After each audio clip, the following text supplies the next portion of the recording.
everybody. So I'm here tonight to talk to you about forging your own path and navigating corporate America. So a little bit about me. I have nearly a decade of experience working in the staffing industry and with human resources. I served as a manager of executive office for a chairman and CEO, and have worked with nearly 40 C-suite executives and their EAs across 8 international subsidiaries in the US, Australia, Japan, UK, and Europe. Those companies from the start of my career were around $50 million. At the conclusion of this very large chapter of mine, I worked with a boss who oversaw $13 billion worth of revenue. I've been a member of Beach's Rotaract for the last 4 years and at present serve as president. So where does it all begin? Well, the first thing that I'll tell you about navigating corporate America is that there is no one pill, there's no one secret answer. Corporate America is a very complicated place with many varying cultures and dynamics. But the most important thing that you can do is to know thyself. This is above all things. I'll tell you, the mentor that I worked with, who was a Japanese man who imprinted on me all of his knowledge for nearly a decade, shared with me when we first started working together the path to success. He shared with me the importance of being proactive, having speed, and being brave, because he knew what was in front of us and it was going to be a big ride.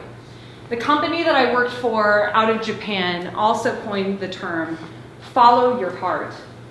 And this was something that I would never, ever be able to understand how impactful this would be to me in the course of my career, but yet how important it would be in the journey of my career. And also, remember who you are. You all know the Lion King, Simba. Remember who you are at its core, right? Corporate America, every environment that you submerge yourself into will imprint on you. And some of those environments are intense. They can affect you. It is important to remember the essence of who you are before you were ever there, what your goals were before you ever came into that environment, and what it was that you intended to achieve. And in any moment where you might be doubting your achievements, which I'll go into a little bit, the most important thing that you can do is look at how far you have actually come from where you were when you started. Remember who you are. Why am I laser pointing? Okay. So your career path. So guess what? This is actually really subjective. It's culturally subjective, and sometimes we don't step back enough to take a look at it and really realize, what is it that's really stressing us out? We talk about embracing transition. Sometimes we need to step back and look at the bigger picture. So what you see here, this is typical US culture. It is the top to bottom pyramid structure. You're working the corporate ladder. This is Japanese culture. And there are reasons why that's a little bit different. They have different labor laws. Their HR is a little bit different. You cannot be fired once you're hired. And what this results in is a change in position to position to position to position to position. And so what you'll find are people who have no accounting experience will be thrust into accounting, and they will learn accounting, and they'll be amazing at it. And they'll move on to the next and the next and the next. And eventually, if you're really lucky, you make it to the top. This is what your actual career path ends up looking like. It is not oftentimes this straight arrow. There are a few people who are lucky enough to know what they were, born to do, what they wanted to do. But I'm here to tell you, there's a lot of material out there that is meant to help you, and it will stress you out. You will hear oftentimes that you've got one life to live, one career, all of these different things, and it puts in a tremendous amount of pressure on you when you don't see yourself moving in this quick upward movement. Rest assured, the key is progression. The key is progression. It doesn't matter whether you're progressing in your corporate title. It matters whether or not you're learning something. And you might be learning something personally, professionally, or otherwise but progression is key. So to start at the beginning of that career path, this winding path, if we're looking at interviews and job searching, the number one is do not lead with fear. Absolutely do not lead with fear. I'm here in South Africa in front of a great white shark, and this was really ironic this time period. Here's the shark right there, and that's me. The funny thing about this, I had absolutely no desire to do this, but this wasn't the first time that I had met with a great white shark.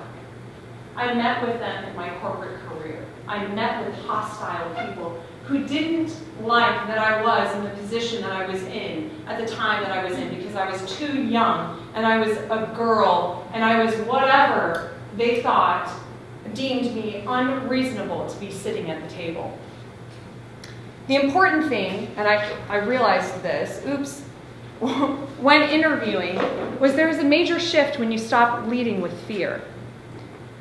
When you lead with fear and you start apologizing for your decisions up to a certain point and almost groveling, which I'll tell you very quickly, in 2008 when I came to Jacksonville, it was the height of the Great Recession, and I went door to door spreading my resume.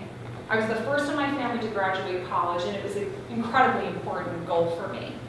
At that time, there were more candidates than jobs, and recruiters were looking for every opportunity to weed you out. And people started cross-examining me about why had I only worked at this one job for a year or a year and a half. And at the end, I started doubting myself and wondering if I had made a mistake, and I started almost apologizing for it. What changed was when I interviewed at another company after getting a promotion to work with that CEO, and he asked me the same question, and I owned every bit of it. And I said, I made these decisions because my number one goal is to graduate college, and this is what I've chosen to do. And his response was completely different. It was, oh my gosh, I wish when I was younger I could have done that. So do not lead with fear. How many people in this room are entrepreneurs? Okay, so I'm going to ask every person in this room to raise their hand. You are an entrepreneur. You may not know that you're an entrepreneur, but the truth is, even if you work for somebody else, your employer is your client. Your skills are the services that you provide to your client. It is no different than any entrepreneur who's providing a service to a client. Your ownership and accountability equals your autonomy and your ability to consult your client. When you are new in business, you'll take low-hanging fruit. You'll do whatever you can until you become established and you have a reputation and you've worked your way through business. But there's a point at which you will gather a certain amount of skills and you'll start to weed out the bad clients. This is an important thing to realize. Your employers are your clients. So fire them if they are not serving you, especially once your skill sets are at a certain level. While you're working, actively develop your business philosophy. Compare it to that of your leaders and mentors. Do not wait for permission to make moves. You will know when it's time. Do not get caught up in over loyalties to other people. If they care about you, they will support you when you make your moves. Recognize and ignore bad advice. You will get it sometimes from the people who care about you most. Some of the bad advice I've gotten, ride the coattails when I knew it was time to make a move, right? Give up on your college career because this might be a once-in-a-lifetime opportunity. If I had listened, who knew where I would have been? Track your achievements. Do not wait for a resume update. As you are accomplishing those things, make sure you're tracking them. Titles matter more internal or externally than they do internally. You will gain the respect of your colleagues and cohorts, but externally it does matter. And you need to make sure that the work that you're doing is reflected in the titles that you have, because when you go out into the workforce, it's something you're going to have to contend with. So this is something, to Jessica's point, that often affects more women, unfortunately, than men, because you don't want to be perceived as being overly selfish or ungrateful or too harsh. So make sure that your titles reflect the work that you're doing. Do not rest on your laurels. Make sure that you have new wins. I've seen it many times. I'm not in sales, I've always been in operations, but I've always seen the sales guy who wins the biggest account and gloats for another 2 years because it's the biggest account, and then they lose the biggest account and they don't have anything in the pipeline. It's the same thing for us. Your hard work will be rewarded, and even when you're exhausted, you need to make sure that you are putting in the work for the next project or you'll be left behind. Keep it moving. Transitions, to Nicole's point, they equal transformation. Diversify your professional development. You are going to do anything and everything in your power to make the right decisions. And you know what? You're going to fall on your face. There's going to be a point in time where there are things that are well outside of your control.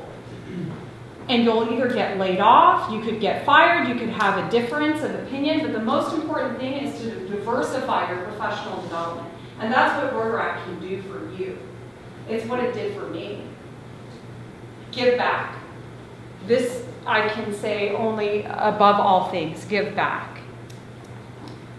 The measure of success is really in what we do for others. So finally, be proactive. Have speed. Be brave. Follow your heart. There are 2 most important days in your life. The day that you were born and the day that you find out why. Thank you.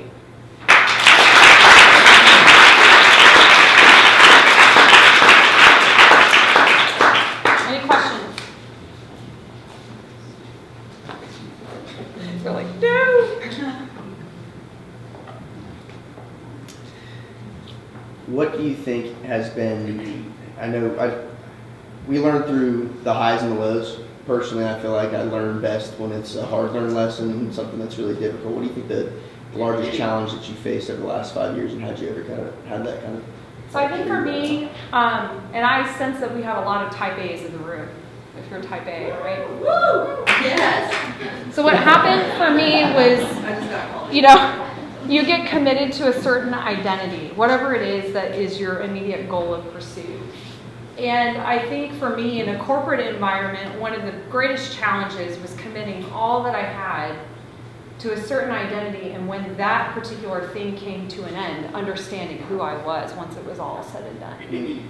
And I can tell you that Rotaract was one of those things that has consistently kept me afloat at times where some of the areas that had required the most from me might have fallen apart or come to an end at a certain point in time. And so I think the most important thing, to your point, is just to make sure that you are diversifying yourself.